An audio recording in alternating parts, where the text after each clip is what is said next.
No nonsense gin drinking. All gin and a surprising amount of nonsense. Hello gin lovers, welcome back! I am Bobby Freeman and today, my friends, we have a rather sort of plain and bland looking gin for you on the show.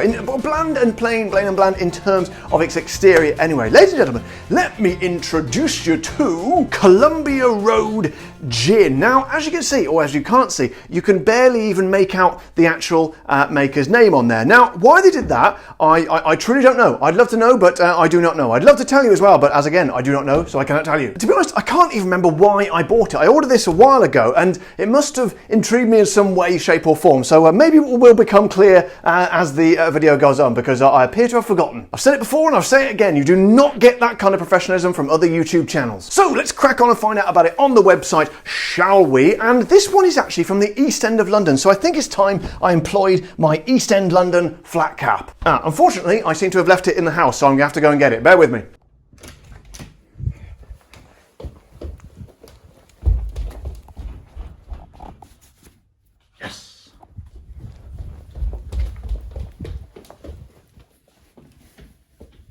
Columbia Road Gin Makers is the vision of two brothers, Lee and Nick. Arriving in London in 2015, the two Kiwis made their home in Bethnal Green, deep in the heart of the iconic East End of London. The boys set about building a life based on booze skills that they brought with them from the events and export industry. Columbia Road Gin Makers is a community-minded enterprise seeking to make a difference in the good old West End. Cool blimey, do what? Apples and pears? Rodney, you plonker. Get out of my pub. Now, unfortunately, I can't find anything about the botanicals, so we're just going to have to go in blind on this one, but it wouldn't be the first time and it won't be the bloody well last. However, one thing we won't be going blind into, and that is the cork test. So this is, what could it be? Columbia Road, East End, the East End cork test. The East End cork test! So here we go. Do we have a squeak?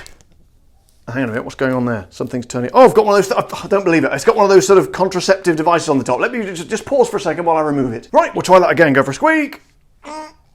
No squeak, silent squeak. Now this feels quite tight, but we'll go for a pull. Full pull, here we go. Oh, that sounded a little bit lackluster to me, but as I always say, I do it right by the microphone there. It sounded like a little sort of a rather high-pitched pop, which is, well, to be honest, I don't really care, because we all know it's just a bit of fun.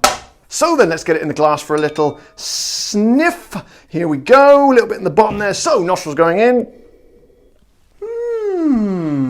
Quite a sort of a subtle aroma, I'd say. Nothing particularly leaping out at me at the moment. I've just realised I've still got the hat on. I might as well keep it now. It's kind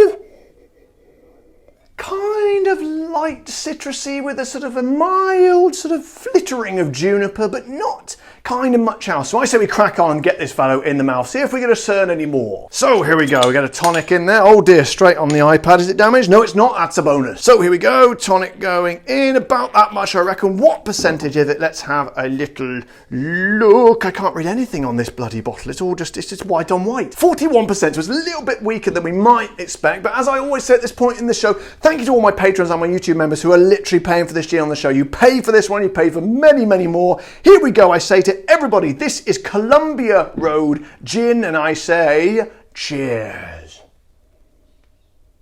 Ooh,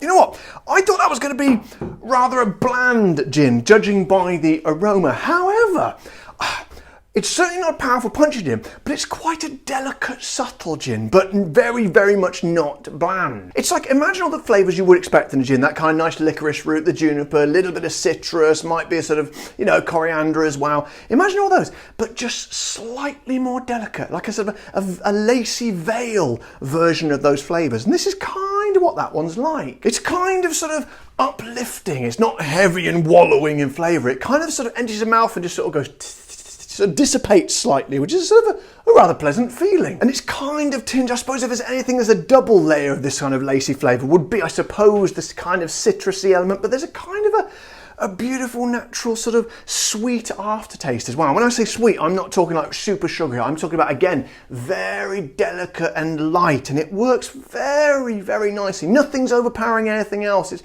very well balanced, but very, very delicately balanced. And as I just said, 41%, a little bit weaker, and to be honest, maybe with those light, delicate flavours, maybe that's why they brought the ABV down. Maybe the ABV kind of might have been a bit overpowering when you got lighter flavours like that. So that kind of stays in keeping. That kind of makes sense to me now why they've done that. It stays in keeping with the rest of with the flavour profiles. If anything, I think the juniper could be a little bit more to the front. I'm not getting much of that at all, but on the whole, kind of nice, kind of light, and kind of refreshing. Probably good on a summer's day, not on a freezing cold day like this in December. So to be honest, not really much more to say about that, to be honest. So I reckon we crack on and try it neat. Now, is this going to work? I don't know. Or is it not? I mean, lighter flavours? Perhaps it might do. Who knows? I'm not much of a neat drinker, as we know. However, I am a prolific drinker of gin out of my beautiful non-branded, my beautiful definitely branded, no nonsense gin drinking mug, of which you could buy for your relatives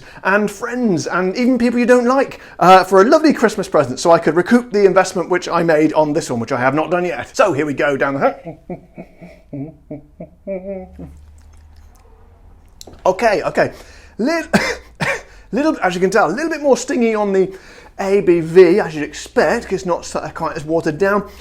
It's kind of an exact mirror of the tonic version, just slightly less delicate. I think the tonic kind of thins it out, as you would expect, but I think perhaps if you had my neat gin drinkers out there, I think you'd probably enjoy it. But it's not really giving me, I think you probably want a bit more oomph, to be honest. So really, I reckon that's going to be best off with the old tonic. However, my friends, how much is it going to cost you? Well, as we know, mainstream gyms don't want to go above £30, and this is just, I wouldn't say it's a mainstream gym, to be honest, but however, they have kept it below. It's about $29.95 here in the UK, which is about $38 and about the same in euros. And that, my friends, no matter what you say, that is an excellent price. I've had quite a few recently that are over and above, kind of getting towards the £40 mark, which is okay, but not many under my favourite £30 bracket, because I always say you shouldn't have to pay more than £30 for gin, and that has bloody well done it, so I am always pleased when it's below £30. So guys, to sum up, I can see now it kind of makes sense why it's such subtle marketing and subtle labelling on there, because it is a very subtle gin that fits in absolutely perfect. It makes absolute sense. First of all, I was like, I can't read the damn thing. Why have they done that? But now I've tried the gin. Absolutely, it is crystal clear. It is a very delicate, light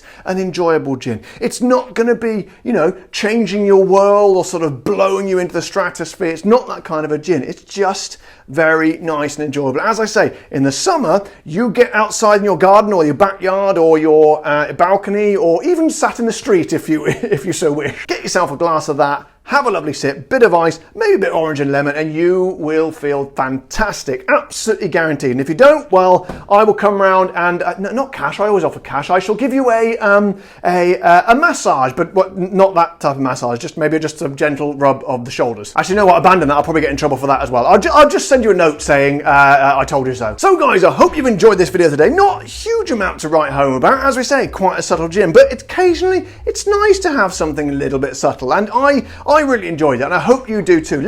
Obviously, if you try it, let me know in the comment sections below. If you've enjoyed this video, I found it useful, as always, don't forget to subscribe to my channel, press the little like button on the video, or the little join button below this video if you want to support the show, or indeed head over to the Patreon page if you want to support the show also. But until next time, guys, you all know the drill. Take care, stay safe, thank you to all my patrons and my members, and keep drinking the gin.